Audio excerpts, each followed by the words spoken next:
Mamá, no estás en la lista. Tenés que irte. Eso fue lo que mi propio hijo me dijo en la entrada del casamiento de mi nieta, frente a 150 invitados, mientras yo estaba parada ahí con el vestido celeste por el que había ahorrado 3 semanas de pensión. Su esposa se rió en mi cara y me dijo que estaban economizando un plato. Yo crié a este hombre prácticamente sola, con su padre trabajando día y noche.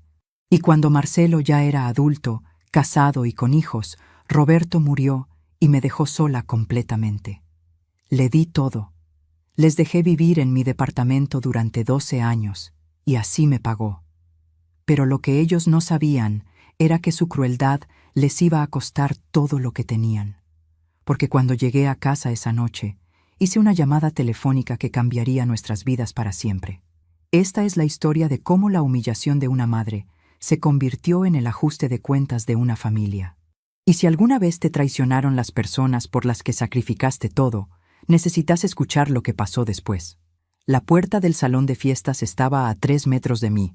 3 metros que se convirtieron en un abismo cuando mi propio hijo extendió el brazo frente a mi pecho y dijo esas palabras que jamás olvidaré. Mamá, no estás en la lista. Tenés que irte. El aire se me escapó de los pulmones como si me hubieran dado un puñetazo. 150 personas esperaban detrás de mí para entrar al casamiento de mi nieta Sofía. Podía sentir sus miradas clavadas en mi espalda, en mi vestido celeste que había comprado hacía 2 meses en el centro, el que me costó 3 semanas de pensión. Escuchaba los murmullos, las risas ahogadas, el roce de los zapatos sobre el piso de mármol mientras todos presenciaban mi humillación. Marcelo, ¿qué estás diciendo? Logré susurrar, aunque mi voz sonaba rajada, vieja, pequeña. Soy tu madre. Soy la abuela de Sofía. Mi hijo ni siquiera me miraba a los ojos. Tenía la vista fija en algún punto por encima de mi cabeza, como si yo fuera una mancha en la pared que necesitaba limpiar. Llevaba un traje gris que yo misma le había planchado la semana anterior cuando vino a buscar unas cajas. Mi nieta estaba a 10 metros, adentro del salón, con su vestido blanco brillando bajo las luces de araña. No volteó ni una vez hacia mí. Entonces apareció ella. Vanessa, mi nuera, con ese vestido color vino que marcaba cada curva de su cuerpo, tacones altísimos, maquillaje perfecto. Se acercó a Marcelo, le puso una mano en el hombro y se inclinó hacia mí. Su perfume dulzón me golpeó la nariz, ese olor que siempre me había provocado dolor de cabeza. Patricia, me dijo con una sonrisa que no llegaba a sus ojos. Economizamos un plato, no te lo tomes personal. Y se rió. Los dos se rieron. Mi hijo y su esposa se rieron en mi cara mientras yo sentía que el piso se abría bajo mis pies. Detrás de mí, alguien tosió incómodo. Una señora mayor murmuró algo sobre «qué vergüenza». Un hombre pasó a mi lado empujándome levemente con el hombro para entrar al salón. Yo me quedé ahí parada, con mi cartera vieja colgando del brazo, con el regalo para los novios todavía en la mano, un sobre con 5,000 pesos que había juntado durante meses, sintiendo cómo las lágrimas me quemaban detrás de los ojos, pero negándome a derramarlas. «Aproveiten la fiesta, hijos», dije finalmente, y mi voz sonó más firme de lo que esperaba. Me di vuelta y caminé hacia la salida. Cada paso sobre esas baldosas brillantes resonaba en mis oídos como un martillo. Mis rodillas me dolían. La artritis que me acompañaba hacía 5 años se hacía sentir con cada movimiento. Pero no me detuve. No miré atrás. No les di el gusto de verme derrumbada. Ahora, ustedes se estarán preguntando cómo una madre llega a este punto. ¿Cómo un hijo puede hacer algo así? Y yo también me lo preguntaba mientras esperaba el colectivo en esa esquina oscura, a las 11 de la noche, con el vestido celeste arrugándose y el maquillaje corriéndose por las mejillas que ya no podía controlar. Pero antes de contarles lo que pasó después, necesito que entiendan algo. Si alguna vez te humillaron, si alguna vez te hicieron sentir que no vales nada, que tu vida no importa, que tus sacrificios fueron en vano, déjame un comentario. Decime de dónde me estás escuchando. porque esta historia no es solo mía, es de todas las madres, todos los padres, todas las personas que dieron todo y recibieron desprecio a cambio. Mi nombre es Patricia. Tengo 61 años. Vivía en un departamento de 2 ambientes en el barrio de Flores, en Buenos Aires. Durante 37 años trabajé como costurera. Mis manos todavía tienen las marcas, los dedos torcidos por las agujas, las cicatrices de las quemaduras con la plancha, las manchas en la piel de tanto detergente y lejía. Estas manos cosieron vestidos de novia, trajes de primera comunión, uniformes escolares, cortinas, manteles. Estas manos levantaron a un hijo sola después de que mi marido Roberto murió cuando Marcelo tenía 25 años, recién casado y con una beba recién nacida. Roberto era taxista, buen hombre, trabajador, pero fumaba demasiado y nunca se cuidó la presión. Una noche de invierno del 2004, lo encontraron desplomado sobre el volante del taxi en una esquina de Almagro. No sufrió, me dijeron los médicos. Eso debería consolarme, pero la verdad es que me dejó sola con todas las deudas, con el departamento a medio pagar, con un hijo recién casado que acababa de tener una beba y necesitaba ayuda. Yo no me quejé. Nunca me quejé. Trabajé doble turno. Aceptaba cualquier trabajo de costura que llegara a mis manos. Surcía medias por unos pocos pesos, arreglaba pantalones, hacía dobladillos hasta las 3 de la madrugada mientras mis ojos se cerraban de cansancio. El departamento seguía a mi nombre porque Roberto y yo lo habíamos comprado juntos, pero yo pagué cada cuota que faltaba con el sudor de mi frente. Y Marcelo, mi hijo, mi único hijo. Cuando nació, pensé que era el regalo más hermoso que Dios podía darme. Un bebé sano, gordito, de ojos oscuros como su padre. Lo crié con todo el amor que tenía. Le di todo lo que pude. Educación, ropa limpia, comida caliente todos los días, aunque yo comiera solo pan con té. Nunca le faltó nada. ¿Cuándo empezó a cambiar? No puedo señalar un día exacto.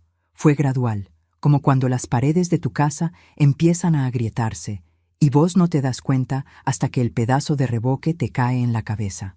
Cuando se casó con Vanessa, hace 23 años, yo quise darles la bienvenida.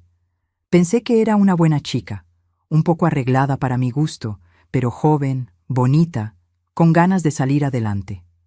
Al principio todo parecía bien.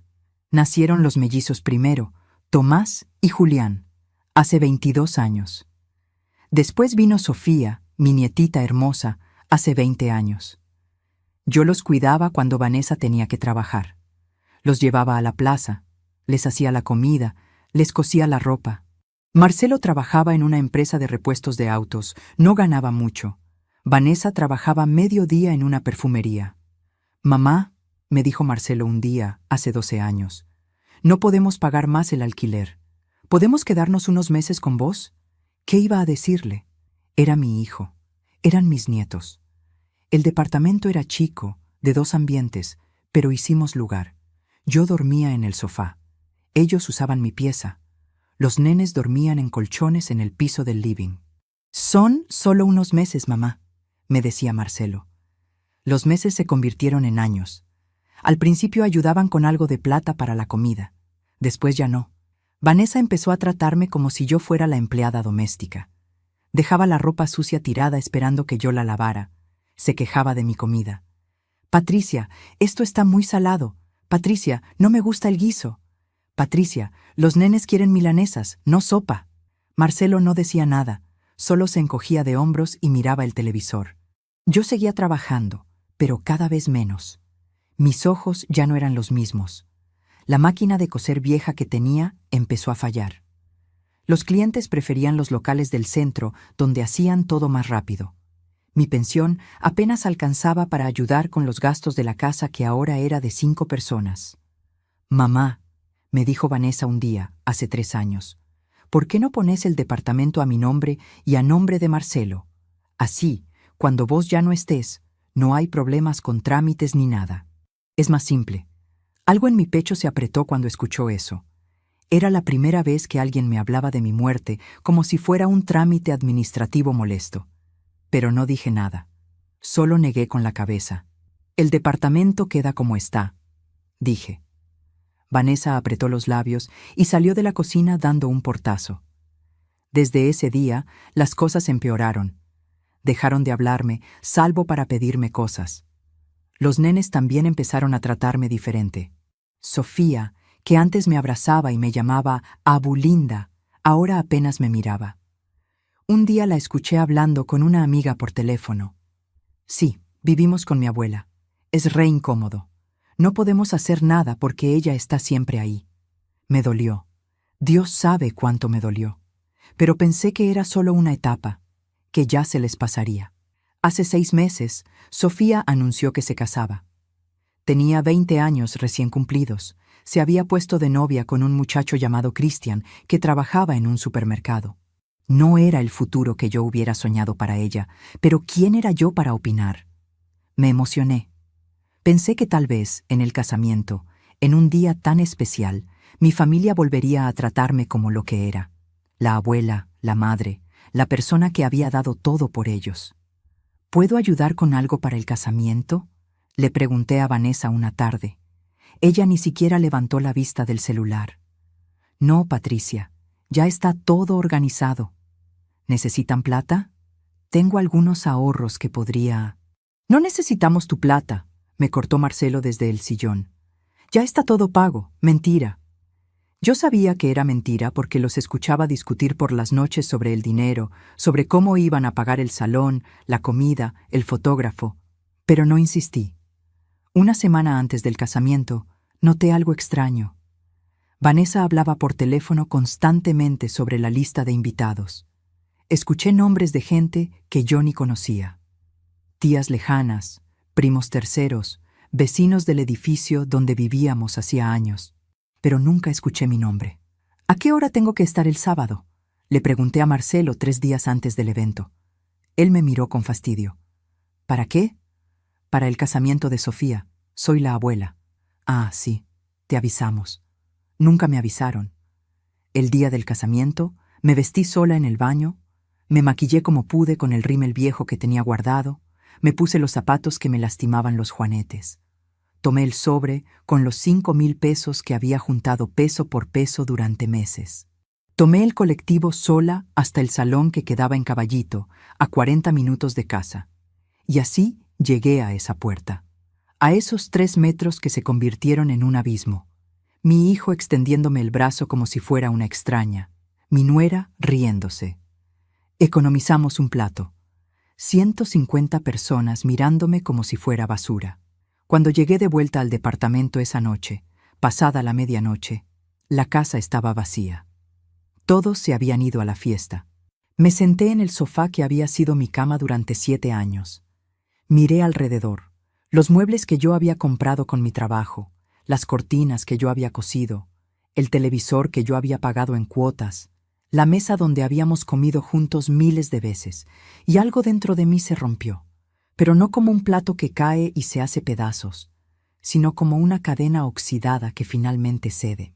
Y con ella se fue todo el miedo, toda la culpa, todo el amor malentendido que me había tenido atada durante años. Tomé mi celular viejo, marqué un número que no usaba hacía tiempo. Cuando contestaron al otro lado, mi voz era firme, fría, decidida. Necesito que vengas mañana temprano con un camión. Vamos a vaciar un departamento, todo, cada mueble, cada plato, cada sábana, todo lo que es mío. Y después necesito que me ayudes con otra cosa. Voy a vender esta propiedad, lo más rápido posible. La persona que contestó el teléfono esa noche fue mi hermana Marta. Ella vivía en Quilmes con su marido Héctor, a 1 hora de distancia. No nos hablábamos seguido, tal vez una vez al mes, pero siempre habíamos tenido ese lazo que solo las hermanas entienden. Cuando le expliqué lo que había pasado, hubo un silencio largo del otro lado de la línea. Patricia, me dijo finalmente, y su voz temblaba de bronca. Debiste hacer esto hace años. Lo sé, susurré, pero ahora lo voy a hacer. ¿Me ayudas? Héctor va a ir mañana a las 6 de la mañana con el camión de su trabajo. Prepara todo, y vos te venís a casa conmigo hasta que encuentres algo. Colgué el teléfono y miré el reloj. Era la 1:10 de la madrugada. La fiesta todavía estaría en pleno apogeo. Calculé que llegarían a casa no antes de las 5 o 6 de la mañana, tal vez más tarde si se iban a algún boliche después, como solía hacer la gente joven. Tenía pocas horas, pero era suficiente. Me levanté del sofá y empecé a trabajar. Mis manos temblaban, no sé si de miedo o de algo más profundo, algo parecido a la libertad. Empecé a empacar mis cosas personales. Mi ropa, mis zapatos, las fotos viejas de Roberto, los documentos importantes. Todo cabía en 2 bolsas grandes. 61 años de vida y todo lo que me importaba cabía en 2 bolsas de supermercado. Mientras guardaba mis cosas, los recuerdos empezaron a caer sobre mí como lluvia. Recordé el día que nació Marcelo. Fue un parto difícil, 24 horas de trabajo de parto en el Hospital Rivadavia. Roberto se había quedado afuera fumando todo ese tiempo, caminando de un lado a otro del pasillo. Cuando finalmente salió el médico y le dijo que tenía un hijo varón, mi marido lloró. Lo vi a través de la ventanita de la sala de recuperación, llorando como un nene, con las manos en la cara. «Es perfecto, Patri», me dijo cuando entraron a verme. «Tiene tus ojos y mi nariz». Y era verdad. Marcelo era hermoso. Todos los bebés son lindos, dicen, pero el mío era especial. Cuando lo ponían en mis brazos, él me miraba con esos ojitos negros y yo sentía que mi corazón se iba a reventar de amor. ¿Cómo llegamos de ese momento a este? ¿En qué punto mi bebé perfecto se convirtió en el hombre que me echó de un casamiento? Roberto y yo no teníamos mucho dinero. Él trabajaba turnos de 12 horas manejando el taxi. Yo hacía costuras desde casa mientras cuidaba a Marcelo. Vivíamos en un departamento alquilado en San Cristóbal, un lugar chiquito pero limpio. Soñábamos con tener algo propio algún día. Marcelo fue un nene tranquilo. No lloraba mucho, comía bien, dormía bien. Cuando empezó la escuela primaria, era buen alumno. Traía buenas notas, era obediente, ayudaba en casa. Los maestros me decían que era un placer tenerlo en clase. «Señora Patricia», me dijo la maestra de 4º grado, «Marcelo es un niño muy responsable. Usted y su esposo deben estar muy orgullosos». Y lo estábamos, Dios sabe que lo estábamos. Cuando Marcelo tenía 10 años, finalmente pudimos comprar el departamento en Flores. Era viejo, necesitaba arreglos, pero era nuestro. Roberto sacó un préstamo del banco. Yo trabajaba cosiendo hasta tarde en la noche para ayudar con las cuotas. Marcelo tenía su propia habitación por primera vez en su vida. Lo pintamos juntos de celeste, su color favorito. «Mamá, ¿este cuarto va a ser mío siempre?», me preguntó mientras yo pasaba el rodillo sobre las paredes. «Siempre, mi amor, esta es tu casa». Y lo fue, hasta que dejó de serlo. La adolescencia de Marcelo fue normal. Tuvo su etapa rebelde, como todos. Empezó a salir con amigos, a llegar tarde, a contestarme mal de vez en cuando. Roberto se ponía firme. «A tu madre le hablas con respeto», le decía. «Ella se mata trabajando por vos». Marcelo pedía perdón, siempre pedía perdón. Y yo siempre perdonaba porque era mi hijo, porque lo amaba, porque pensaba que era solo una etapa. Conoció a Vanessa cuando tenía 23 años. Ella trabajaba en la perfumería del barrio. Era linda, muy arreglada, siempre con las uñas pintadas y el pelo perfecto. La primera vez que la trajo a casa me pareció un poco fría, pero pensé que era solo timidez. «Mamá, esta es Vanessa. Vanessa, ella es mi mamá, Patricia». «Mucho gusto», dijo ella sin sonreír realmente. Hice todo lo posible por caerle bien. Le preparé comida, le pregunté sobre su familia, su trabajo, sus planes. Ella contestaba con monosílabos, mirando el celular la mayor parte del tiempo. «Dale tiempo, Patri», me dijo Roberto esa noche. «Capaz está nerviosa», pero el tiempo pasó y Vanessa nunca cambió conmigo. Siempre hubo una distancia, una frialdad que yo no podía entender. Cuando se comprometieron, traté de hablar con Marcelo. «Hijo, ¿estás seguro? Son muy jóvenes todavía». «Mamá, no empieces», me cortó. «La amo. Nos vamos a casar». Se casaron en el 2003.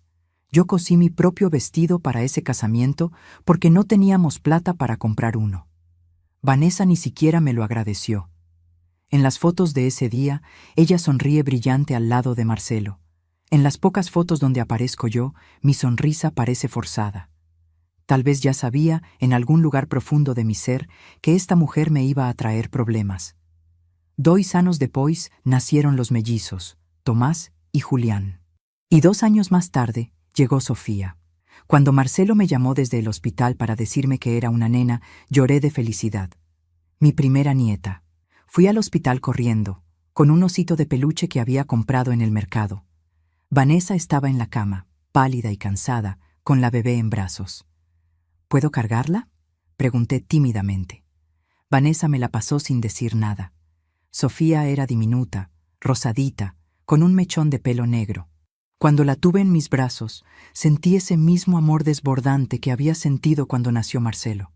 Mi nieta, mi sangre, voy a cuidarte siempre. Le susurré, siempre. Y lo hice. Durante los primeros años de vida de Sofía, yo era quien más la cuidaba. Vanessa volvió a trabajar a los 3 meses del parto. Marcelo trabajaba todo el día. Yo iba a su departamento alquilado todas las mañanas. Me quedaba con la nena, le daba de comer, la bañaba, jugaba con ella, la dormía. Cuando Vanessa llegaba a la noche, la nena ya estaba bañada, con pijama limpio, bien comida. Gracias, Patricia, me decía Vanessa, pero su tono siempre sonaba mecánico, como si estuviera leyendo un guión. 2 años después, nacieron los mellizos, Tomás y Julián. El embarazo fue complicado. Vanessa tuvo que hacer reposo durante meses. Yo fui todos los días a cuidar a Sofía y a ayudar con lo que podía. Cuando nacieron los varones, prematuros de 7 meses, tuvieron que estar en incubadora 1 mes. Marcelo estaba desesperado. No sabía cómo iban a pagar el hospital. «Mamá, no sé qué hacer», me dijo llorando en el pasillo del sanatorio. «La obra social no cubre todo. Nos están pidiendo dinero que no tenemos. Yo tenía ahorros. No mucho, pero tenía. Eran los ahorros de toda mi vida de costurera, guardados en una lata debajo de mi cama. Dinero para mi vejez, para alguna emergencia médica, para no ser una carga para nadie». «Tomá», le dije, pasándole un sobre con 50,000 pesos. «Paga lo que tengas que pagar». «Mamá, yo te lo devuelvo, te lo juro». Nunca me lo devolvió, nunca me lo mencionó de nuevo. Los mellizos salieron adelante. Eran nenes hermosos, idénticos, con los ojos de su padre. Yo los cuidaba junto con Sofía. 3 nenes pequeños era mucho trabajo, pero yo lo hacía con amor. Les cantaba canciones, les cocinaba, los llevaba a la plaza. Sofía me llamaba Abu Linda y me abrazaba con sus bracitos chiquitos.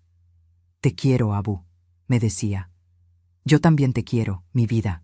Más que a nada en el mundo». Esos fueron años duros pero buenos. Roberto todavía vivía. Los nenes estaban sanos. Mi hijo me necesitaba y yo me sentía útil, importante, amada. Pero las cosas empezaron a cambiar. Vanessa empezó a hacer comentarios. «Patricia, ¿por qué les das dulces a los nenes? Les vas a arruinar los dientes». «Patricia, no los abrigues tanto, los vas a malcriar». «Patricia, cuando yo era chica mi mamá no me dejaba hacer eso». Al principio eran comentarios pequeños, fáciles de ignorar, pero se fueron haciendo más frecuentes, más hirientes. «Patricia, ¿vos sabés que hay guarderías modernas ahora? Con métodos educativos nuevos. No como antes que las abuelas criaban a los chicos cualquiera». Eso me dolió, pero no dije nada. Tragué el dolor y seguí cuidando a mis nietos. Entonces pasó lo de Roberto. Fue tan repentino, un martes común, sin nada especial. Roberto salió a trabajar a las 2 de la tarde. Yo me quedé en casa cosiendo un vestido de comunión. A las 8 de la noche me llamaron del hospital. Había sufrido un infarto masivo mientras manejaba. Murió antes de que la ambulancia llegara. No pude verlo con vida por última vez. No pude decirle que lo amaba. No pude despedirme. El funeral fue terrible. Marcelo estaba destrozado. Vanessa estaba embarazada de 4 meses de Sofía en ese momento, así que no pudo ayudar mucho. Yo tuve que organizar todo, pagar todo, bancar todo. Y además, tuve que ser fuerte por mi hijo que lloraba como un nene en mis brazos. ¿Qué vamos a hacer sin papá?, me decía. Vamos a seguir adelante, mi amor, como siempre. Después del funeral, me quedé sola en el departamento, sola con los muebles que Roberto y yo habíamos comprado juntos, con su silla favorita, con su taza de café todavía en la mesada, sola con el silencio que me ahogaba. Marcelo venía a visitarme seguido al principio. Me traía comida, se quedaba a tomar mate, me preguntaba cómo estaba. Pero después las visitas se fueron espaciando, una vez por semana, después una vez cada 2 semanas, después solo cuando necesitaba algo. Mamá, ¿me prestas la máquina de coser? Vanessa quiere arreglar unas cortinas. Mamá, ¿tenés algo de plata hasta que me paguen? Mamá, ¿podés quedarte con los nenes el fin de semana? Queremos salir. Yo siempre decía que sí, siempre, porque era mi hijo, porque eran mis nietos, porque tenía miedo de quedarme completamente sola. 3 años después de la muerte de Roberto, llegó el pedido que cambiaría todo. Mamá, no podemos pagar más el alquiler. ¿Podemos quedarnos unos meses con vos? Debía haber dicho que no. Debía haber puesto límites. Pero miré a mis nietos, chiquitos, con sus ojitos esperanzados, y no pude. Está bien, pero solo unos meses hasta que se acomoden. Los meses se convirtieron en años. Y con cada año que pasaba, yo perdía un poco más de mi lugar, de mi voz, de mi dignidad. Al principio trataban de ayudar. Marcelo hacía las compras a veces. Vanessa cocinaba de vez en cuando, pero de a poco todo fue cayendo sobre mí. Yo lavaba, planchaba, cocinaba, limpiaba, y ellos solo tomaban. Tomaban mi espacio, mi tiempo, mi plata, mi paz. Empecé a dormir en el sofá porque los nenes necesitan el cuarto. Empecé a comer menos porque hay que estirar la comida. Empecé a callarme porque cada vez que hablaba, Vanessa ponía los ojos en blanco o Marcelo me decía, «No empieces, mamá».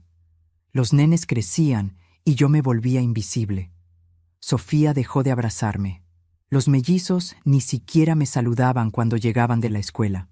Vanessa hablaba de mí como si yo no estuviera presente. Es que ella es de otra época, no entiende cómo son las cosas ahora, le decía a una amiga por teléfono mientras yo estaba en la cocina lavando platos. Un día, hace 2 años, me enfermé. Una gripe fuerte que me dejó en cama con fiebre alta. Estuve 3 días tirada en el sofá, temblando de frío. Nadie me trajo un té. Nadie me preguntó si necesitaba algo. Vanessa se quejó porque no había nadie para cocinar. «Patricia, si no vas a hacer nada, al menos decí y pedimos delivery». Yo me levanté con fiebre y les hice la comida porque tenía más miedo a hacer una carga que a morirme de neumonía. Y ahora estaba acá, a las 2 de la madrugada, empacando mis cosas mientras ellos festejaban un casamiento al que no me dejaron entrar. El casamiento de mi nieta, la misma nena que yo cuidé desde bebé, que yo alimenté, que yo llevé a su primer día de escuela porque sus padres tenían que trabajar. ¿En qué me había equivocado? ¿Había amado demasiado? ¿Había dado demasiado? ¿Había sido demasiado blanda, demasiado complaciente, demasiado dispuesta a sacrificarme? Las preguntas me daban vueltas en la cabeza mientras terminaba de empacar. Pero ya no importaba. Ya no había marcha atrás. La llamada estaba hecha. El plan estaba en marcha. A las 6 menos 5 de la mañana, escuché el ruido del camión estacionando abajo. Me asomé por la ventana y vi a Héctor bajando, con Marta a su lado. Mi hermana levantó la vista y nuestros ojos se encontraron. Ella asintió. Yo asentí de vuelta. Era hora. Les abrí la puerta del edificio y subieron en silencio. Marta me abrazó fuerte en el rellano del 3er piso, frente a la puerta del departamento. No dijo nada. No hacía falta. Ese abrazo decía todo lo que necesitaba escuchar.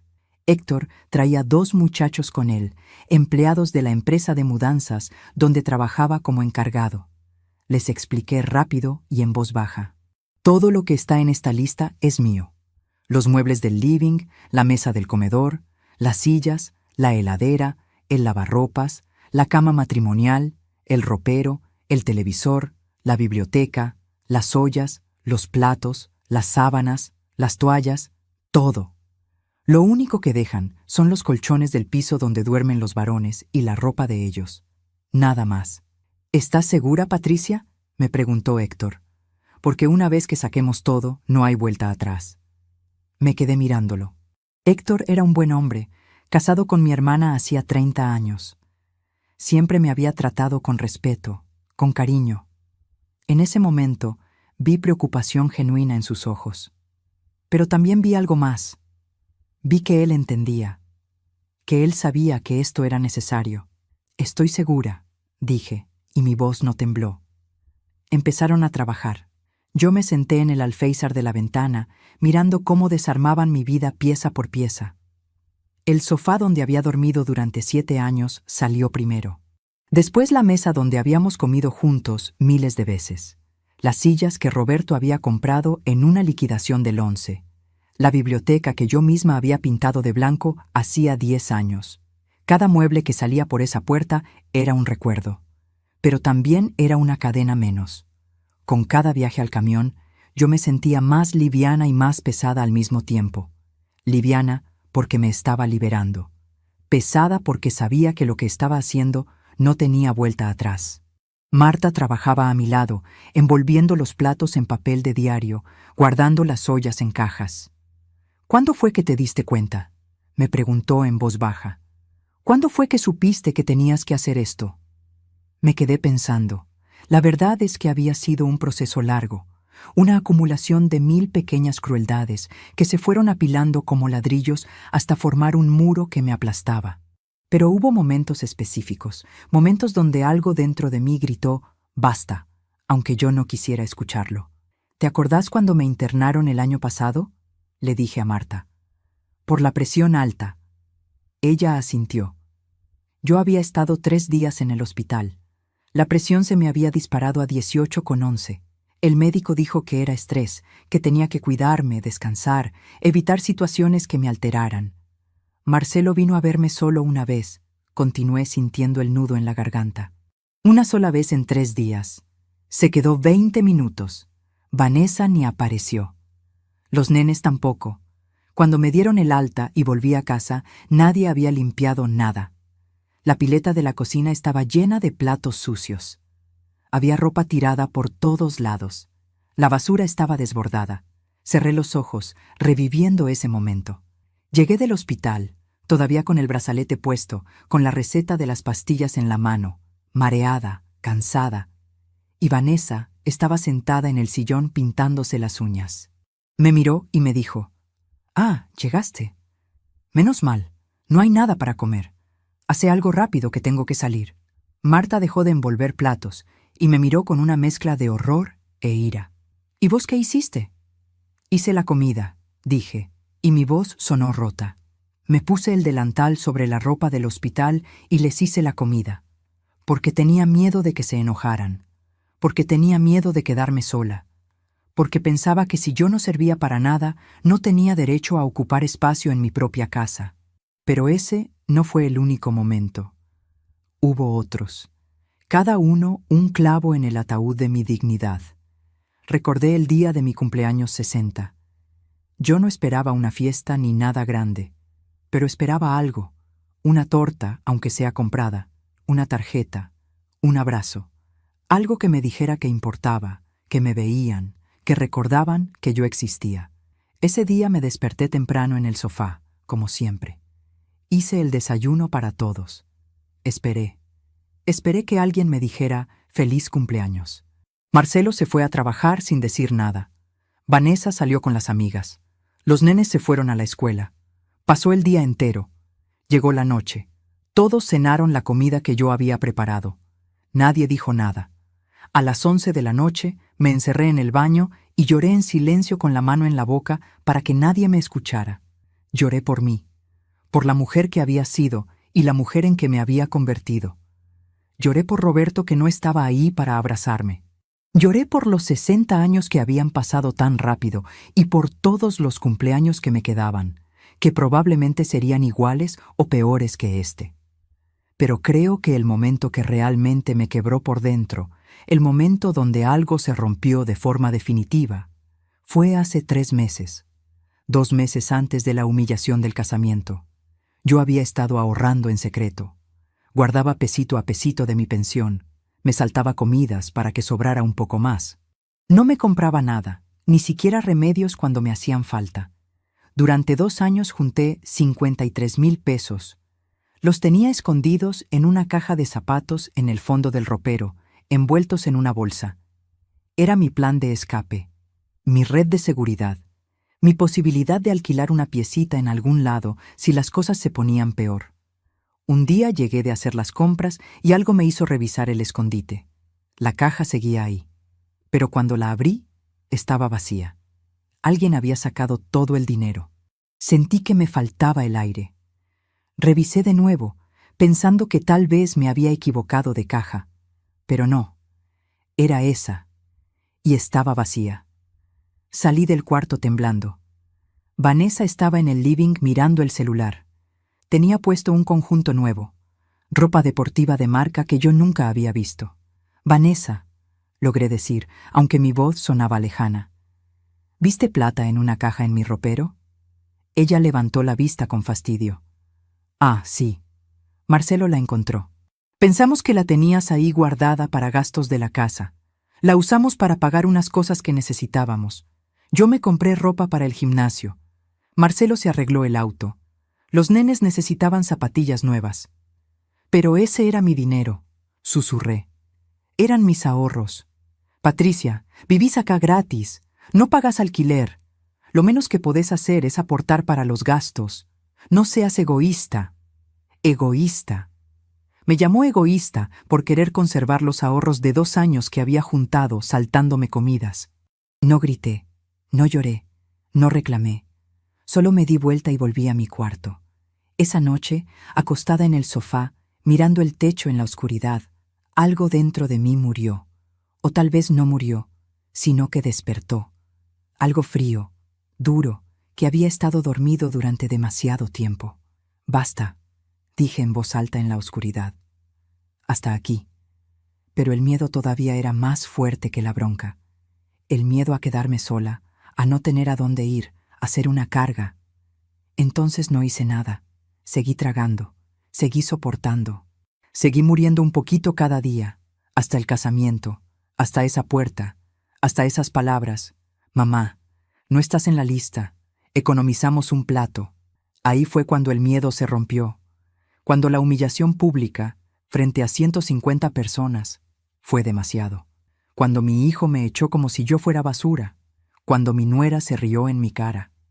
Cuando mi nieta, la misma que yo había cuidado desde bebé, no volteó a mirarme ni una vez. En ese momento, parada en esa puerta, algo se acomodó en mi interior. Una claridad fría, perfecta. No era bronca. Era algo más profundo. Era la certeza absoluta de que yo valía más que esto, que merecía más que esto, que no iba a pasar ni un día más siendo tratada como si no existiera. Cuando llegué a casa esa noche y me senté en el sofá, no dudé ni un segundo. Tomé el teléfono y llamé a Marta. Y cuando ella contestó, supe exactamente qué hacer. El plan era simple: recuperar lo que era mío. No por venganza, aunque no voy a mentir y decir que no había un poco de eso, sino por dignidad, por justicia, porque este departamento era mío, estos muebles eran míos. Los había comprado con mi trabajo, con el trabajo de Roberto, y si ellos podían quitarme mi dinero, mi lugar en un casamiento, mi dignidad, entonces yo podía quitarles el techo que les había dado sin pedirles nada a cambio durante 7 años. «Patricia», me dijo Marta ahora, mientras seguía empacando, «¿sabes que van a estar furiosos cuando vuelvan?» «Lo sé», respondí, «pero ya no me importa. Ya me hicieron lo peor que podían hacerme. Ya no tengo nada que perder». Eran las 7:30 de la mañana cuando terminaron de cargar el camión. El departamento estaba vacío, completamente vacío. Solo quedaban los colchones en el piso donde dormían Tomás y Julián, y la ropa de ellos colgada en perchas, apoyadas contra la pared. Nada más. Caminé por cada habitación una última vez. Mis pasos resonaban en el espacio vacío.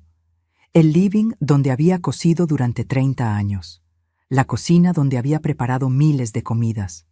El cuarto donde Roberto y yo habíamos dormido abrazados durante 20 años.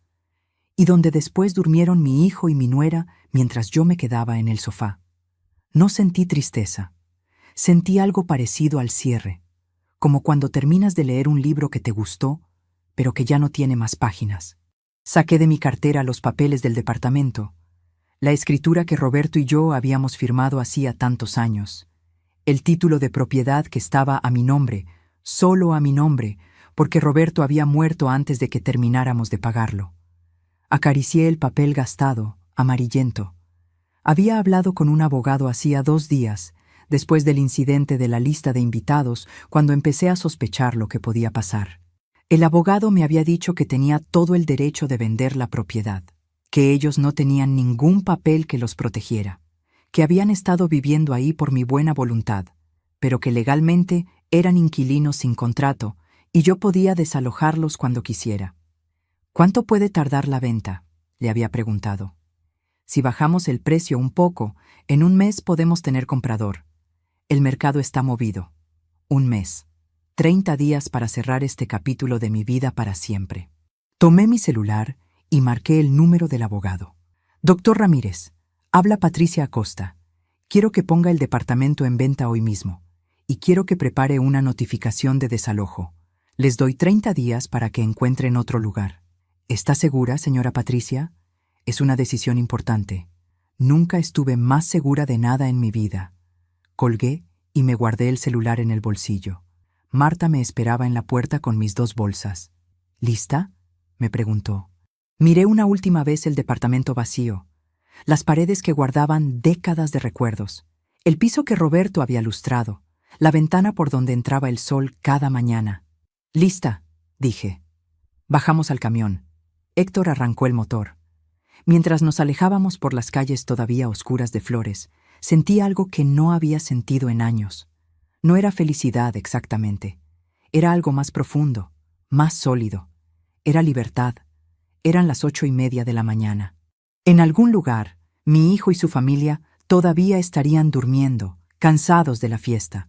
Tal vez llegarían a casa al mediodía, tal vez más tarde. No importaba. Cuando abrieran esa puerta, se encontrarían con el vacío. Y entonces sabrían. Entonces entenderían que la mujer a la que habían humillado, la madre que habían usado y desechado, había decidido que ya era suficiente. Guardé mi celular apagado en el fondo de la cartera. No quería escuchar las llamadas que sabía que vendrían. No todavía. Primero necesitaba llegar a casa de Marta. Necesitaba dormir en una cama de verdad. Necesitaba despertarme sin miedo. Necesitaba empezar a aprender cómo se vivía cuando una recuperaba su dignidad. El camión avanzaba por la avenida Rivadavia. El sol empezaba a salir. Era sábado por la mañana y la ciudad todavía dormía. Apoyé la cabeza contra la ventanilla fría y cerré los ojos. Por primera vez en 7 años, en quizás más tiempo que eso, dormí en paz. Desperté a las 3 de la tarde en la casa de Marta. No recordaba cuándo había sido la última vez que había dormido tanto. El cuarto de huéspedes era chico pero acogedor, con cortinas de flores y una cama blanda que no me lastimaba la espalda. Por un momento, al abrir los ojos, no supe dónde estaba. Después todo volvió a mí como una ola. El casamiento, la humillación, el departamento vacío. Me incorporé despacio. Mis rodillas protestaron, la artritis recordándome que tenía 61 años.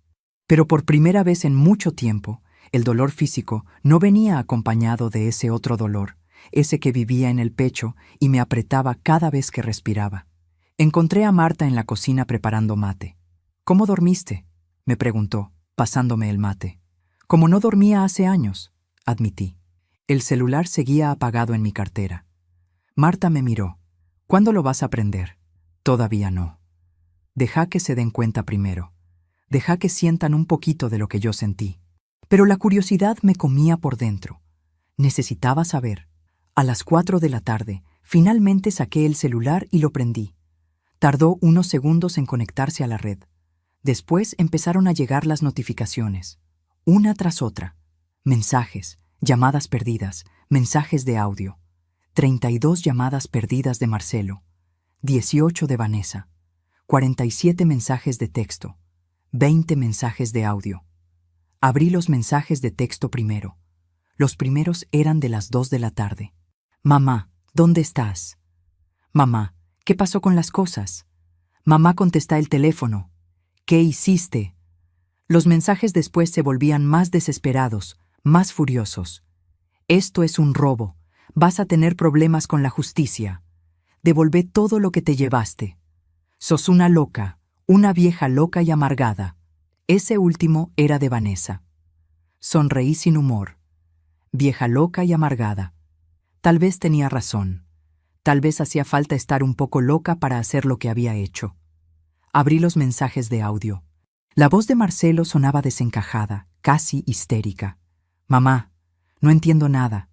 Llegamos a casa y está todo vacío. ¿Dónde están los muebles? ¿Dónde está la heladera? ¿Dónde está todo? Los nenes están asustados. Vanessa está llorando. ¿Qué te pasó? ¿Por qué hiciste esto?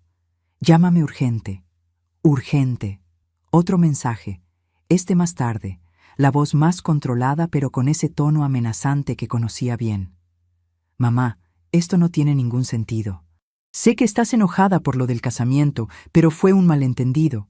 No había lugar para todos. No es personal. Pero no podés hacer esto. Vivimos acá. Tenés que traer las cosas de vuelta. Si no, voy a tener que tomar medidas legales. Medidas legales. ¡Qué gracioso! El abogado me había asegurado que ellos no tenían ningún derecho sobre nada, que todo era legalmente mío. Había un mensaje de Sofía también. Mi nieta, la del vestido blanco que no había volteado a mirarme en el casamiento. Abu, no entiendo qué está pasando. Papá dice que te llevaste todo. ¿Por qué? Todos están muy enojados.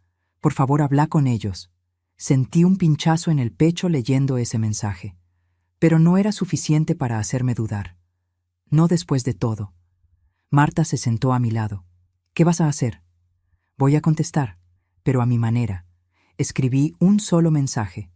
Lo mandé al grupo familiar que incluía a Marcelo, Vanessa y los 3 netos. Me preguntaron por qué me llevé todo. Es simple. Ustedes economizaron un plato en el casamiento. Yo economicé una casa entera. Los muebles eran míos. El departamento es mío. Les doy 30 días para que encuentren otro lugar. El abogado les va a mandar la notificación de desalojo. No me busquen más. Ya no tengo nada que hablar con ustedes. Apreté enviar antes de que pudiera arrepentirme. Vi los 2 tildes azules. Leyeron el mensaje inmediatamente. Los 3 puntos aparecieron, desaparecieron, aparecieron de nuevo. Alguien estaba escribiendo. Después otro. Después otro. Apagué el celular de nuevo sin leer las respuestas. Ya había dicho lo que tenía que decir. Los días siguientes fueron extraños. Me quedé en la casa de Marta y Héctor. Ellos me trataban con cuidado, como si fuera de cristal y pudiera romperme en cualquier momento. Pero yo no me sentía frágil. Me sentía más fuerte de lo que me había sentido en años. El abogado, el doctor Ramírez, me llamó al tercer día. Señora Patricia, mandé la notificación de desalojo. Tienen 30 días hábiles para desocupar. También puse el departamento en venta. Ya tengo 3 personas interesadas. Si todo va bien, en un mes firmamos. Perfecto, dije. Haga lo que tenga que hacer. Su hijo vino a mi oficina, agregó el abogado. Estaba muy alterado. Me amenazó con denunciarme. Le expliqué que legalmente no tiene ningún derecho sobre la propiedad. Se fue dando un portazo. Imaginé la escena, Marcelo furioso, perdiendo el control. Una parte de mí, esa parte de madre que nunca se va del todo, sintió pena por él. Pero era una pena pequeña, lejana, como cuando ves una película triste, pero sabes que no es real. El doctor Ramírez continuó. También me preguntó dónde estaba usted. Le dije que no podía darle esa información. Se puso peor todavía. Señora Patricia, ¿está segura de que está a salvo? ¿No quiere que haga una denuncia preventiva? No hace falta, dije. Marcelo no es violento. Es débil, manipulable, egoísta, pero no violento. No va a hacerme daño físico, pero me equivoqué. Una semana después del casamiento, estaba tomando mate con Marta en el patio de su casa cuando escuchamos el timbre. Marta fue a abrir. Escuché voces, una de ellas alta, agresiva. Me puse rígida. Era Marcelo. No sé cómo averiguó dónde estaba. Tal vez llamó a todos los familiares hasta dar conmigo. Tal vez preguntó en el barrio. No importaba. Había llegado. Salí al patio de entrada. Estaba parado ahí, en la vereda, con la ropa arrugada, barba de varios días, ojeras profundas. Parecía haber envejecido 10 años en una semana. Detrás de él, en un auto viejo estacionado en doble fila, estaba Vanessa. No bajó del auto. Solo me miraba con odio a través del vidrio. «Mamá», dijo Marcelo, y su voz sonaba rota. «Tenemos que hablar». «No tenemos nada que hablar», respondí, y me sorprendió lo firme que sonaba mi voz. «Sí tenemos. Necesito que pares con esta locura. Trae las cosas de vuelta. Cancela la venta del departamento. ¿Podemos arreglar esto?» «No hay nada que arreglar, Marcelo. Ya está decidido». «¿Por qué? ¿Por lo del casamiento?» Su voz subió de tono. «Fue un error, está bien. Nos equivocamos. Pero no podés destruir a tu familia por eso. Los nenes están durmiendo en el piso. No tenemos heladera. No tenemos nada. ¿Cómo podés ser tan cruel?» Algo explotó dentro de mí. «¿Cruel?», repetí, y mi voz salió más alta de lo que esperaba. «¿Yo soy cruel?» «Marcelo, yo dormí en el sofá durante 7 años para que ustedes tuvieran una cama. Yo me salteaba comidas para que hubiera comida para ustedes. Yo trabajé hasta que me sangraban los dedos para pagarte la escuela, para darte un techo, para criarte solo después de que murió tu padre. Y vos me trataste como basura. Me echaste de un casamiento frente a 150 personas. Tu esposa se robó mis ahorros y se rió en mi cara cuando le pregunté. Y ahora venís a decirme que yo soy cruel». Marcelo dio un paso atrás. Nunca me había visto así. Yo siempre había sido la madre tranquila, complaciente, la que cedía, la que perdonaba. Esta versión de mí era nueva para él. Era nueva para mí también. «Los nenes no tienen la culpa», dijo, y ahora había lágrimas en sus ojos. «Sofía, Tomás, Julián, son tus nietos. ¿Los vas a dejar en la calle?» «No los voy a dejar en la calle. Les di 30 días. 30 días es tiempo más que suficiente para que encuentren un lugar. Vos trabajás. Vanessa trabaja. Pueden alquilar algo». «¿Con qué plata?», gritó. «Todo lo que teníamos ahorrado lo usamos para el casamiento. No tenemos para el depósito de un alquiler». Ahí estaba, la verdad.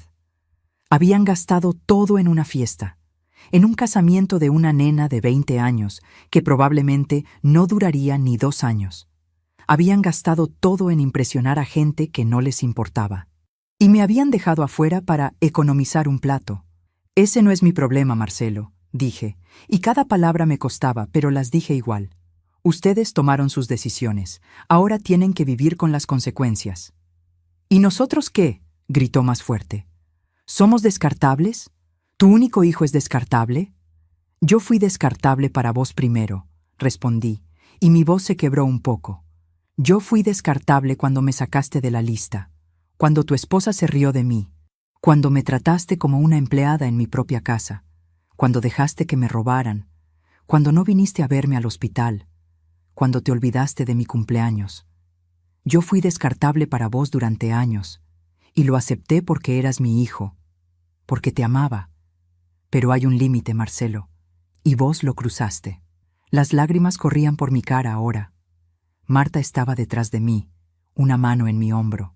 Héctor había salido también, parado en el marco de la puerta, listo para intervenir si hacía falta. Marcelo se limpió la cara con la manga. Cuando habló de nuevo, su voz era fría, venenosa. Ya no era mi nene, era un extraño. «Esto no va a quedar así», dijo. «Vas a arrepentirte. Cuando estés sola, vieja, enferma, sin nadie que te cuide, vas a acordarte de este momento. Y vas a arrepentirte». Esas palabras me atravesaron como cuchillos, porque tocaban mi miedo más profundo, el miedo a la vejez solitaria, a la enfermedad, a morir sola en un hospital sin nadie que pregunte por mí. El miedo que me había mantenido callada durante tanto tiempo. Pero ahora, mirando a mi hijo, viendo el desprecio en sus ojos, entendí algo. Ya estaba sola. Había estado sola durante años mientras vivía con ellos. Una soledad peor, más dolorosa, porque estaba rodeada de gente que se suponía que debía amarme, pero que solo me usaba. Prefiero estar sola que estar con gente que me trata como basura, dije finalmente. Prefiero morir sola en un hospital que vivir humillada en mi propia casa. Ya me arrepentí bastante, Marcelo. Me arrepentí de no poner límites antes. Me arrepentí de dejarme pisotear. Me arrepentí de pensar que con amor alcanzaba. Pero de esto no me voy a arrepentir. Nunca. Marcelo me miró con odio puro. Después se dio vuelta y caminó hacia el auto. Antes de subir, volteó una última vez. «Moriste para mí», dijo. «No tengo madre». Y se fueron. Me quedé parada ahí, en el patio de Marta, mirando cómo el auto se alejaba. Las piernas me temblaban. Marta me abrazó y ahí sí, colapsé. Lloré como no había llorado en años. Lloré por el hijo que había criado. Lloré por el hijo que perdí.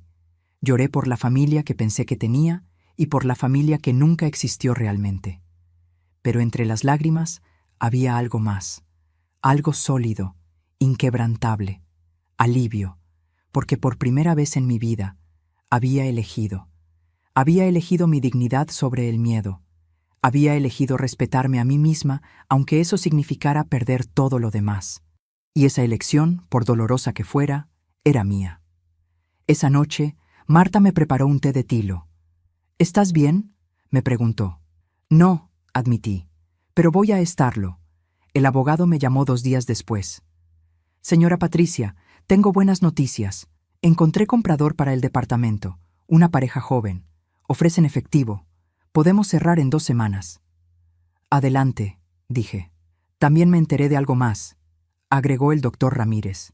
«Su hijo está buscando abogados para tratar de frenar la venta. No va a conseguir nada. Legalmente no tiene posibilidad, pero quería que supiera. Gracias por avisarme». Los días siguientes fueron una mezcla extraña de paz y tormenta. Paz porque finalmente estaba durmiendo bien, comiendo tranquila, sin tener que servir a nadie.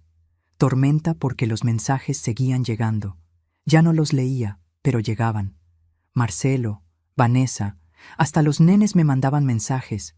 El de Sofía decía: «Abú, por favor pénsalo, no hagas esto.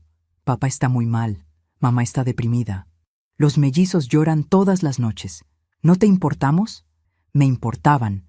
Claro que me importaban. Pero importarme a mí misma tenía que importar más.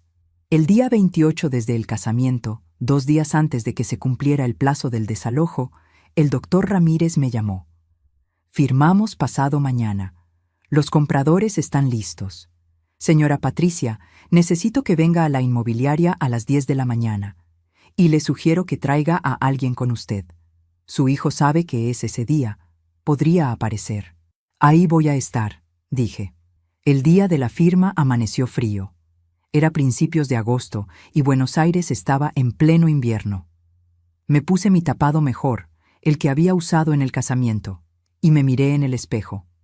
La mujer que me devolvía la mirada parecía más vieja, pero también más firme. Había algo diferente en sus ojos. Algo que no había estado ahí antes. Fuerza. Marta y Héctor me acompañaron a la inmobiliaria. Cuando llegamos, el auto de Marcelo ya estaba estacionado afuera.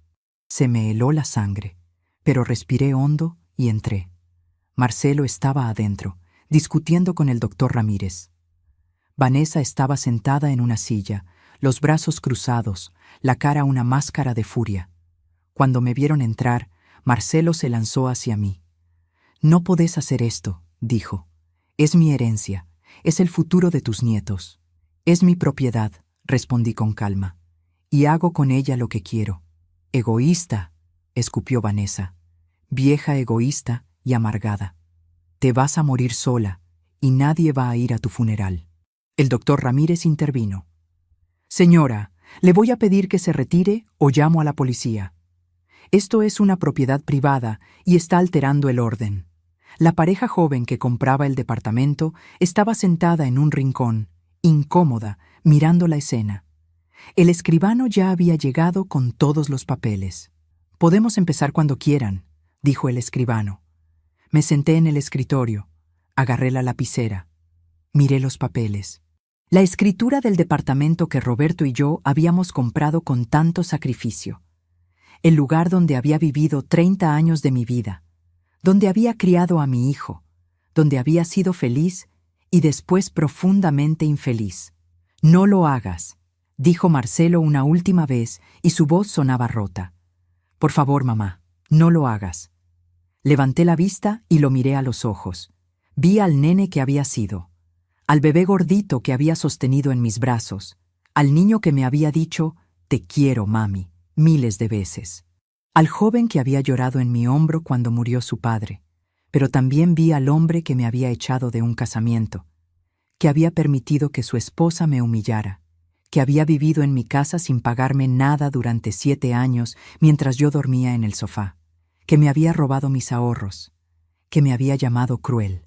«Lo siento, Marcelo», dije, «pero ya está decidido». Y firmé. El escribano selló los papeles. La transacción estaba completa.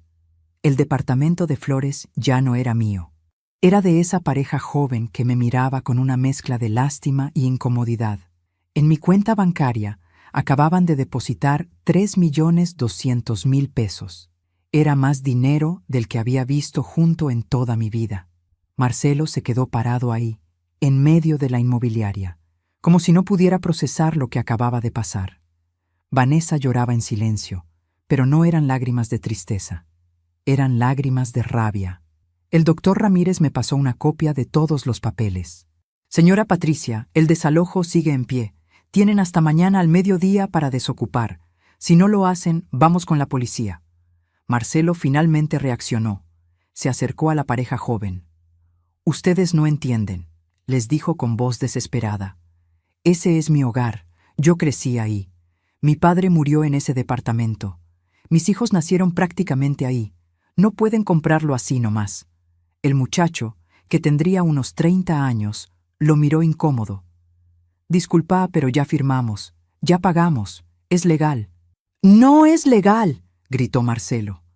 «Esa vieja nos está dejando en la calle. Somos su familia». El doctor Ramírez hizo una seña y 2 segundos después entraron 2 policías que habían estado esperando afuera por si hacía falta. Tomaron a Marcelo de los brazos. «Señor, lo voy a tener que pedirle que se retire», dijo uno de los oficiales. Vanessa se paró de golpe. «Esto no va a quedar así», me dijo señalándome con el dedo. «Vas a pagar por esto. Te lo juro por Dios que vas a pagar». Los policías los escoltaron afuera. Yo me quedé sentada, las manos temblándome sobre los papeles firmados. Marta se acercó y me abrazó. «Ya pasó», me susurró. «Ya pasó todo». Pero no había pasado. Recién estaba empezando. Salimos de la inmobiliaria por la puerta de atrás para evitar otro encuentro. Héctor nos llevó de vuelta a Quilmes.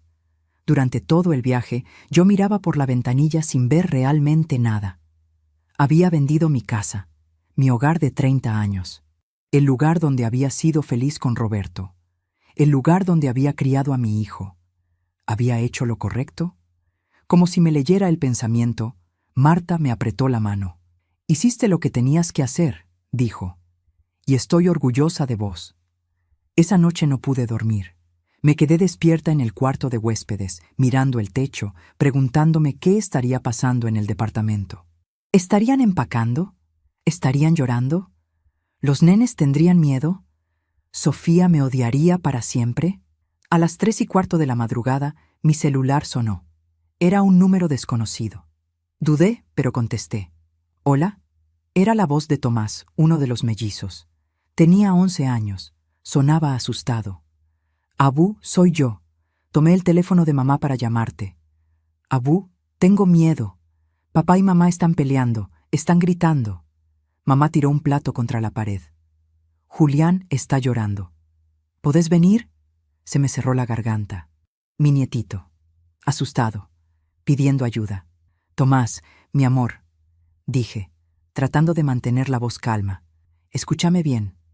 Tus papás están pasando por un momento difícil, pero no es culpa tuya. ¿Me entendés? No es culpa tuya ni de tus hermanos. Pero mamá dice que es por tu culpa. Dice que nos dejaste en la calle. Tus papás van a encontrar otro lugar para vivir. Son adultos. Van a resolverlo. Abu, ¿ya no nos querés más? Preguntó, y su voz se quebró. ¿Por eso hiciste esto? Las lágrimas corrieron por mi cara. Los quiero con todo mi corazón. Siempre los voy a querer. Pero a veces los adultos tenemos que tomar decisiones difíciles. Algún día lo vas a entender. No quiero entenderlo, dijo. Quiero que las cosas vuelvan a ser como antes. Yo también, mi amor, yo también. Colgamos. Me quedé ahí sentada en la oscuridad, llorando en silencio. Esto era lo más difícil. Los nenes. Ellos no tenían la culpa de nada. Pero no podía seguir sacrificándome solo para mantener una falsa apariencia de familia. No podía seguir muriendo de a poco, solo para que ellos estuvieran cómodos. A la mañana siguiente, el doctor Ramírez me llamó. Señora Patricia, desalojaron el departamento anoche. Dejaron las llaves en el buzón. El lugar está limpio. La pareja joven ya puede mudarse. ¿A dónde fueron?, pregunté, aunque no estaba segura de querer saber. No tengo esa información, pero aparentemente encontraron un lugar. Pasaron 2 semanas sin noticias. 2 semanas donde yo empecé a armar mi nueva vida. Con el dinero de la venta, alquilé un departamento de un ambiente en Quilmes, cerca de la casa de Marta. Era chiquito pero luminoso, con una ventana grande que daba a un parque. Compré muebles nuevos, nada lujoso, pero mío. Una cama de verdad donde podía estirarme. Una mesa chica para 2 personas. Un sillón cómodo donde sentarme a tomar mate. Marta me ayudó a decorar. Colgamos cortinas amarillas en la ventana. Compramos plantas para el balconcito. Pusimos fotos en las paredes, pero solo fotos viejas. Roberto y yo en nuestro casamiento. Marcelo de bebé. Fotos de cuando éramos felices, antes de que todo se rompiera. ¿No vas a poner fotos de los nietos?, me preguntó Marta. Todavía no, dije. Duele demasiado. El resto del dinero lo puse en un plazo fijo. El banco me dijo que con los intereses y mi pensión podía vivir tranquila, sin trabajar, sin depender de nadie. Era una sensación extraña, liberadora y aterradora al mismo tiempo. Una tarde, 3 semanas después de la venta, me crucé a doña Lidia en el mercado. Ella había sido mi vecina en Flores durante 15 años. Me vio y se acercó. Patricia, ¿cómo estás? Me enteré de todo. El barrio entero se enteró.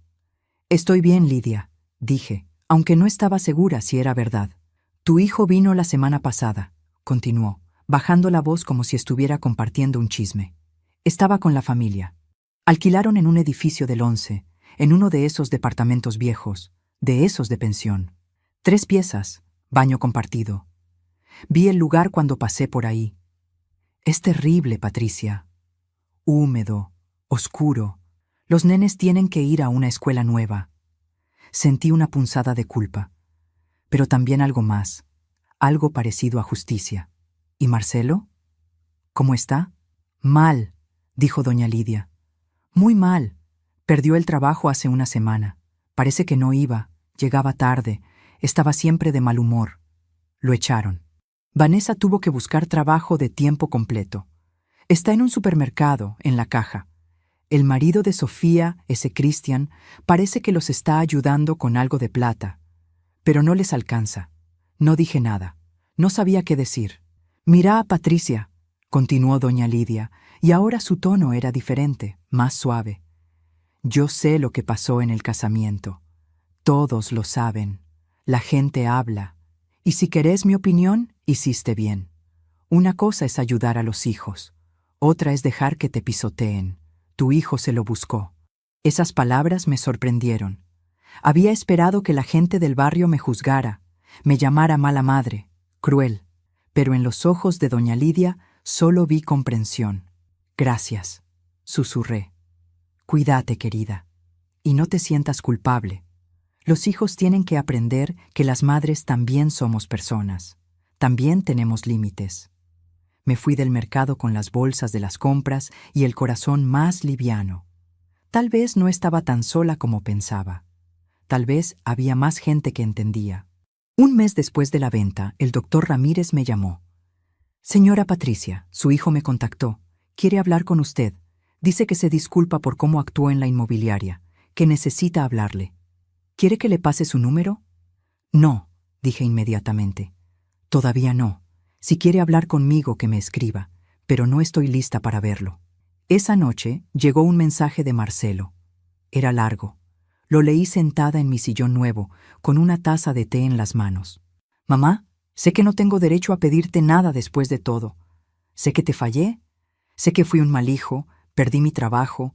Estamos viviendo en un lugar horrible. Los nenes lloran por las noches. Vanessa está trabajando 12 horas por día. Yo estoy buscando trabajo, pero nadie me llama. Me siento perdido. Me siento como un fracaso. Y lo peor es que sé que esto es consecuencia de mis propias decisiones. El abogado me explicó que vos tenías todo el derecho de vender el departamento, que nosotros no teníamos ningún derecho legal. Estuve viviendo en tu casa, usando tus cosas, sin pagar nada, durante 7 años. Y te traté como basura.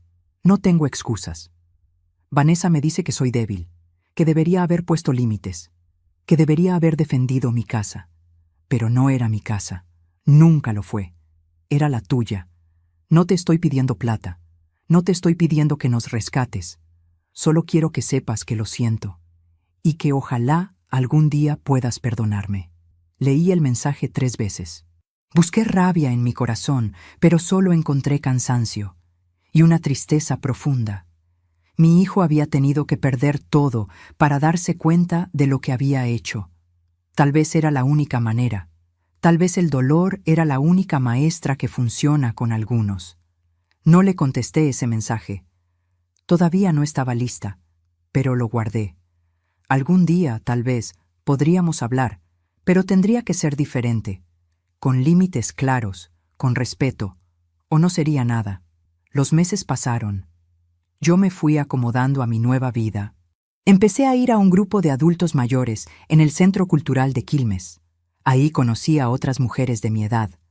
Mujeres con sus propias historias de hijos ingratos, maridos muertos, vidas difíciles. Pero también mujeres fuertes, que se reían, que tomaban mate, que jugaban a las cartas, que se cuidaban entre ellas. Una de ellas, Susana, me dijo un día: ¿sabes cuál es nuestro problema? Que nos enseñaron que ser buena madre significaba desaparecer, que nuestras necesidades no importaban, que teníamos que sacrificarnos hasta no quedar nada. Y después nos sorprendemos cuando nuestros hijos no nos valoran. ¿Cómo van a valorar algo que les enseñamos que no tenía valor? Esas palabras se me clavaron en el corazón. Tenía razón. Yo le había enseñado a Marcelo que podía pisotearme, que yo siempre iba a estar ahí sin importar cómo me tratara, que no había consecuencias. Le había enseñado mal. Empecé a hacer cosas que nunca había hecho. Fui al cine sola. Me compré ropa nueva sin sentir culpa. Tomé clases de tejido. Gasté plata en mí misma sin tener que justificarlo ante nadie. Dormía hasta tarde los domingos. Comía lo que quería, cuando quería. Y lentamente, muy lentamente, empecé a sentirme como yo misma otra vez.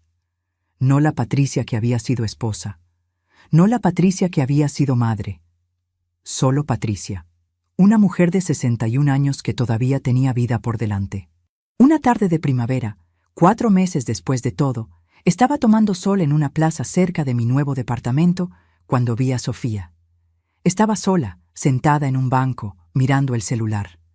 Mi nietita, ya no tan nena, 20 años, casada, adulta, me vio. Nuestros ojos se encontraron. Por un momento pensé que se levantaría y se iría, pero no lo hizo. Después de un segundo que pareció eterno, se levantó y caminó hacia mí. «Hola, Abu», dijo bajito. «Hola, Sofía». Se sentó a mi lado en el banco. Ninguna habló durante un rato largo. Solo nos quedamos ahí, mirando a los chicos jugar en los juegos, a las madres empujando cochecitos, a las palomas picoteando el piso. «Papá perdió el trabajo», dijo finalmente. «Mamá está trabajando todo el día. Los mellizos están en terapia porque tienen pesadillas. Cristian y yo les estamos dando plata para ayudar. pero casi no nos alcanza para nosotros. Lo siento, dije, y lo decía en serio. Yo también lo siento, dijo ella, y su voz se quebró. Lo del casamiento. No era mi idea, fue de mamá. Ella dijo que había que achicar la lista, que no alcanzaba la plata. Yo te juro que yo no quería, pero papá dijo que estaba bien, que vos ibas a entender. Yo tendría que haber dicho algo, tendría que haberte defendido, pero no lo hice, y me siento horrible. Las lágrimas corrían por su cara. Saqué un pañuelo de mi cartera y se lo pasé. Sofía, vos tenías 20 años. Era tu casamiento. No era tu responsabilidad defenderme. Era la responsabilidad de tu padre. Pero yo sabía que estaba mal, y no dije nada.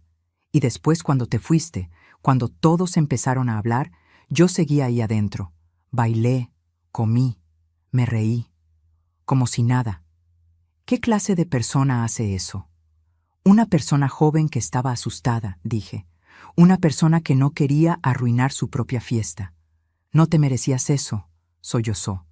Vos me cuidaste cuando era bebé. Me llevabas a la plaza. Me cantabas canciones. Me hacías la comida. Y yo ni siquiera volteé a mirarte cuando te fuiste. La abracé. Mi nietita, mi primera nieta. Lloraba en mis brazos como cuando era chiquita y se caía en la plaza. Yo le acariciaba el pelo y dejaba que sacara todo afuera. Te perdono, le dije, pero las cosas no pueden volver a ser como antes. ¿Me entendés? No puedo volver a ser la Abu que se deja pisotear. No puedo volver a vivir así. Ella asintió contra mi hombro. No te estoy pidiendo eso. Solo quería que supieras que lo siento. Y que te extraño. Y que tenías razón. Papá está aprendiendo. Tuvo que aprender a la fuerza, pero está aprendiendo. Ahora lava los platos, cocina, limpia, cosas que nunca hacía porque siempre estabas vos. Nos quedamos así un rato más. Después ella se secó las lágrimas. Tengo que irme. Cristian me está esperando. Pero Abu, ¿puedo venir a verte de vez en cuando? ¿Solo nosotras dos? Me gustaría mucho, dije. Se fue caminando por la plaza. Yo me quedé en el banco, mirando cómo se alejaba. No era un final feliz. No era una reconciliación completa. Pero era un comienzo. Pequeño, frágil, pero real. Esa noche, en mi departamento, me preparé una cena para una sola persona. Puse la mesa con mantel.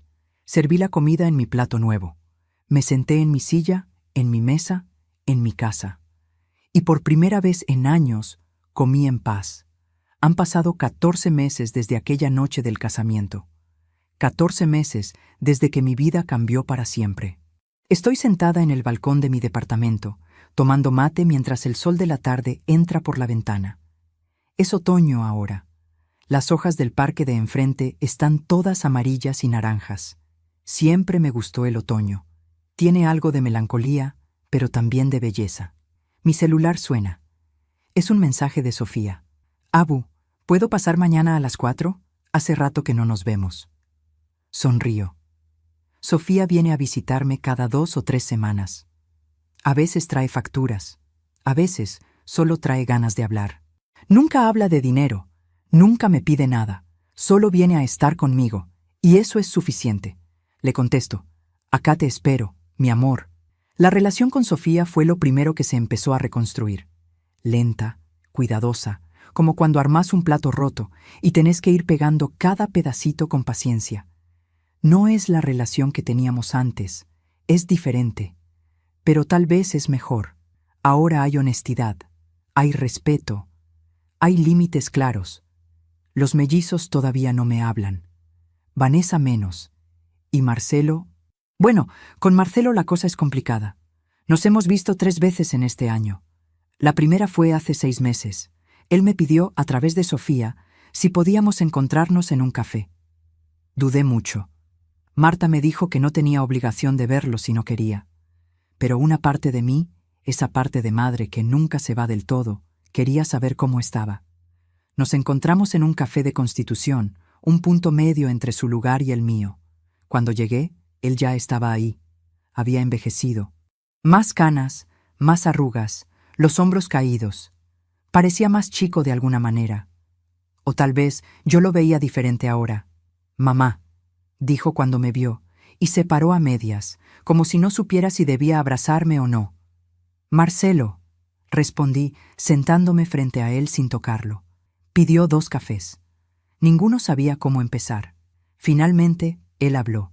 Gracias por venir. Sé que no tenías por qué hacerlo. No, no tenía por qué, confirmé. Pero acá estoy. Tomó aire. Conseguí trabajo hace 2 meses. En un taller mecánico. No es lo que hacía antes. Gano menos. Pero es algo.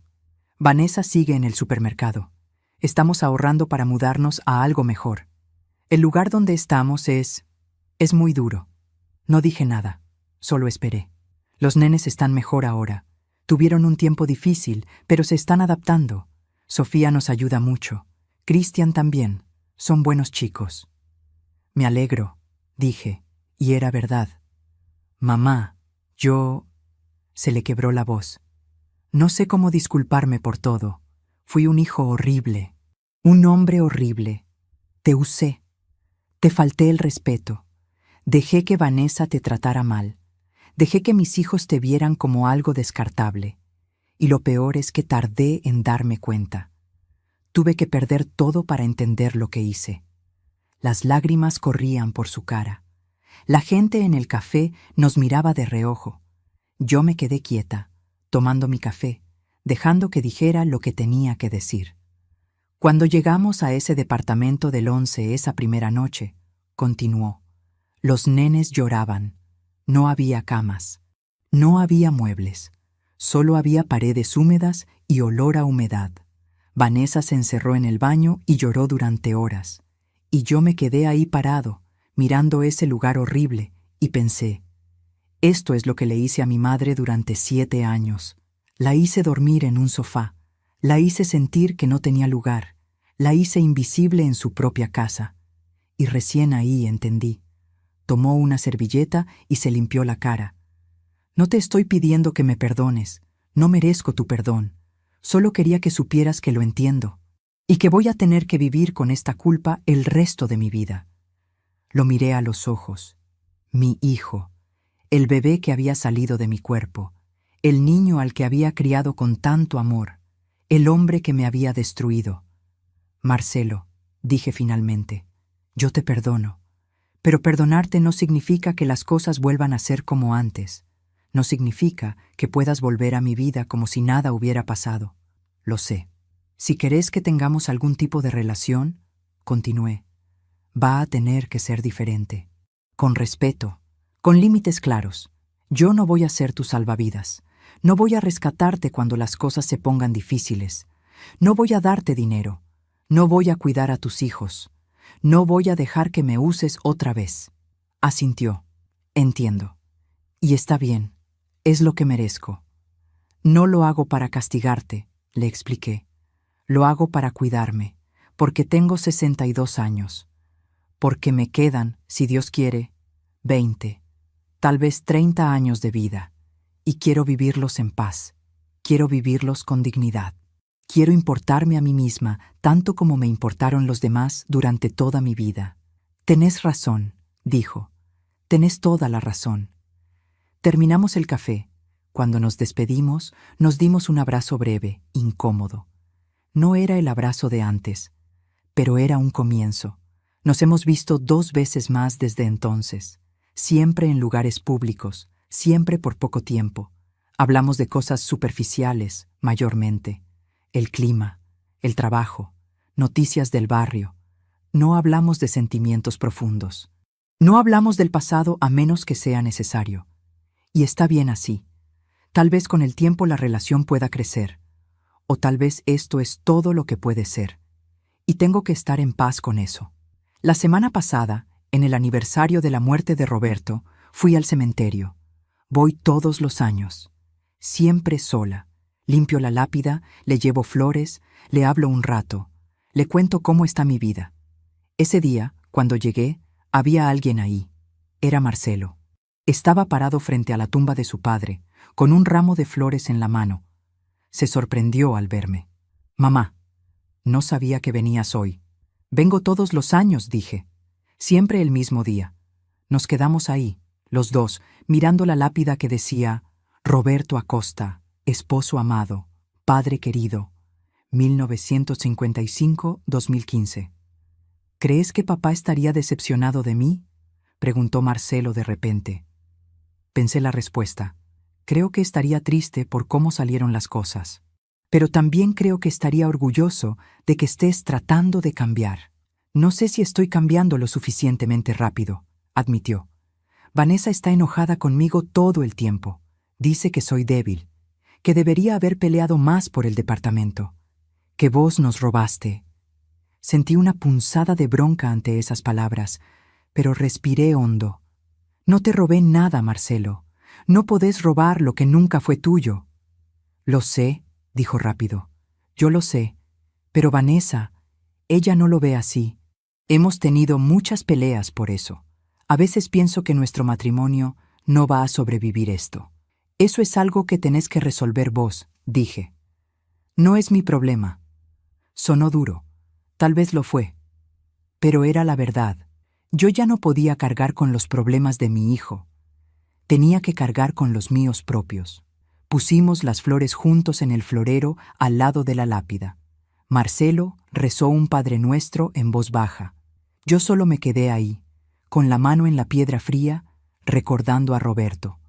Su risa, su olor a cigarrillo y colonia barata, la forma en que me abrazaba por la espalda cuando yo estaba cocinando. «Te extraño», le susurré a la lápida. «Y ojalá estuvieras acá para decirme si hice bien o hice mal». Nos fuimos juntos del cementerio. En la puerta, Marcelo se detuvo. «Mamá, ¿algún día vas a poder mirarme sin dolor en los ojos?». La pregunta me tomó por sorpresa. Me quedé pensando. «No lo sé, Marcelo. Espero que sí. Pero no depende solo de mí. Depende de vos también. De cómo me trates de ahora en adelante. De si realmente cambiás o solo decís que vas a cambiar». Asintió. Nos despedimos. Cada uno se fue por su lado. Ahora, sentada en mi balcón, tomando mate, pienso en todo lo que pasó, en todo lo que perdí, en todo lo que gané. Perdí a mi hijo, en cierta manera. Perdí a mis nietos, o al menos la relación que tenía con ellos. Perdí el departamento donde viví 30 años. Perdí la ilusión de tener una familia feliz y unida. Pero gané algo más importante. Gané mi dignidad. Gané mi paz. Gané la posibilidad de vivir mis últimos años sin ser pisoteada. Gané el respeto de mí misma. Y eso, descubrí, vale más que todo lo demás. Las mujeres de mi edad, a las que conocí en el centro cultural, me dicen que soy valiente. Que hice lo que muchas no se animan a hacer. Que puse límites cuando la mayoría sigue aguantando. Y tal vez tienen razón. O tal vez solo llegué a un punto donde aguantar dolía más que soltar. Susana, mi amiga del grupo, me dijo algo hace poco que me quedó dando vueltas en la cabeza. «Patricia, vos no destruiste a tu familia. Tu familia ya estaba destruida. Vos solo dejaste de fingir que estaba entera». Tiene razón. Yo no rompí nada. Solo dejé de sostener algo que ya estaba roto. Si me preguntan si me arrepiento, la respuesta es no. No me arrepiento de haber vendido el departamento. No me arrepiento de haberme ido. No me arrepiento de haber puesto límites. Lo único de lo que me arrepiento es no haberlo hecho antes, de haber esperado tanto, de haber aguantado tanto. Pero tampoco voy a ser dura conmigo misma por eso. Hice lo que pude con las herramientas que tenía, con la crianza que recibí, con la época en que crecí. Nos enseñaron que ser buena madre significaba sacrificarlo todo, que nuestras necesidades no importaban, que teníamos que aguantar todo con una sonrisa. Pero nadie nos enseñó que también tenemos derecho a ser felices, que también merecemos respeto, que poner límites no nos hace malas madres, nos hace madres sabias. Y si pudiera volver en el tiempo y hablarle a la Patricia de hace 2 años, a la que dormía en el sofá y lloraba en silencio en el baño, le diría: «Vos valés, vos importás, y no tenés que aguantar esto. Hay vida del otro lado del miedo, hay paz, hay dignidad, y vale la pena pelear por ella». Miro mi departamento, chico, pero mío, limpio, ordenado, lleno de luz. Miro mis cosas nuevas, mi cama, mi mesa, mi sillón. Miro las plantas en el balcón que Marta y yo plantamos juntas. Miro las fotos en la pared de cuando era joven, cuando era feliz, cuando todavía no sabía todo lo que iba a tener que pasar. Y me siento agradecida. Agradecida de haber tenido el coraje. Agradecida de tener a Marta. Agradecida de haber recuperado mi vida antes de que fuera demasiado tarde. Porque podría haber seguido así. Podría haber aguantado hasta morirme en ese sofá, invisible, usada, descartada. Y nadie hubiera llorado realmente mi muerte. Hubieran llorado porque perdían a la que cocinaba, a la que limpiaba, a la que resolvía problemas, pero no a mí, porque ellos no me conocían. Hacía años que no me conocían. Ahora, Sofía me conoce. Me pregunta cómo estoy, qué estoy sintiendo, qué quiero hacer. Me ve como una persona, no como una función. Y eso es un regalo. Tal vez algún día los mellizos también quieran conocerme. Tal vez no. No puedo controlar eso. Solo puedo controlar cómo me trato a mí misma. Y decidí tratarme bien. El sol está bajando ahora. El parque se está oscureciendo. Prendo la luz del balcón. Hace un poco de frío, pero me gusta estar acá afuera, mirando la vida pasar. Una pareja joven camina abrazada. Una señora saca a pasear su perro. Un grupo de adolescentes ríe en la esquina. La vida sigue. Mi vida sigue. Y es una buena vida. No perfecta, no sin dolor, pero buena, digna, mía. Si estás escuchando esta historia y te sentís identificado, si alguna vez te humillaron, te usaron, te hicieron sentir que no vales nada, quiero que sepas algo. No estás solo. Somos miles, millones, los que pasamos por esto, los que dimos todo y recibimos migajas, los que nos sacrificamos hasta desaparecer. Pero también quiero que sepas que no es tarde. Nunca es tarde para recuperar tu dignidad. Nunca es tarde para poner límites. Nunca es tarde para decir basta. No importa si tenés 60, 70, 80 años. No importa si tus hijos, tus nietos, tu familia te hace sentir que no tenés derecho a defenderte. Sí tenés derecho. Tenés todo el derecho del mundo a exigir respeto, a vivir en paz, a importarte a vos mismo tanto como te importan los demás. Y si tenés miedo, está bien. Yo también tuve miedo. Miedo a quedarme sola. Miedo a no tener quien me cuide cuando sea vieja. Miedo a morir sola en un hospital. Pero te voy a decir algo que aprendí. Estar sola es mejor que estar acompañado por gente que te lastima. La soledad duele, pero la humillación, el desprecio, el maltrato, duelen más. Así que si mi historia te tocó, si sentiste algo mientras la escuchabas, déjame un comentario contándome tu historia. ¿De dónde me estás escuchando? ¿Pasaste por algo parecido? ¿Estás pasando por algo así ahora? Contame, porque nuestras historias importan. Nuestras voces importan.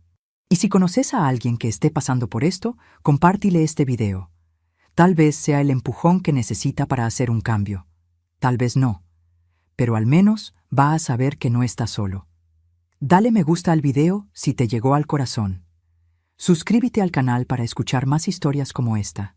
Historias de gente real, con problemas reales, buscando soluciones reales. Historias de dignidad, de límites, de amor propio. Porque al final del día, eso es lo que importa. No cuánto diste, no cuánto te sacrificaste, sino si viviste con dignidad, si te respetaste a vos mismo, si fuiste capaz de mirarte al espejo y reconocer a la persona que te devolvía la mirada. Yo ahora puedo. Después de tantos años, puedo mirarme al espejo y reconocerme. Y eso, créanme, no tiene precio. Gracias por escuchar mi historia. Gracias por estar acá. Y recordá, vos valés, vos importás. Y nunca, nunca es tarde para recuperar tu vida. Que Dios los bendiga a todos. Hasta la próxima.